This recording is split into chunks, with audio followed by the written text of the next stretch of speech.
So you've imported a nice and fluffy cloud for your scene. All is well until you go into render view to find... This dusty, dirty volume is not giving the soft and misty vibe you're going for, so let's turn this fart into art by adding a volume shader node. If you add a default material by clicking New in the shader editor, Blender automatically assigns a principled volume shader to the material output. The shader was designed to take in lots of embedded data from external simulations, and there are many values to fiddle with. But we don't need the overhead of that souped-up shader. Instead, we want direct artistic control, so we're going to delete that shader, and from the volume shader socket, we'll add the lovely and bespoke volume scatter shader. The VDB file has density data we want to read, so dragging from the density socket, we search for volume info and select the density property.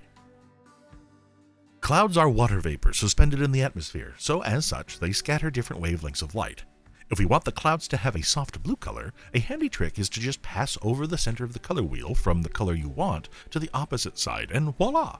Yellow is being scattered to allow blue to reflect and be seen. Now that we have good color, let's get the density appealing. Add a multiply math node between the info and shader, followed by a color ramp. Add an additional index to the center of the color ramp and drop the value of it to lower the density threshold. Now you can adjust the ramp and the multiply node to dial in the density of your cloud and marvel at the appealing puff of vapor that looks great from any angle. It works for Eevee, too.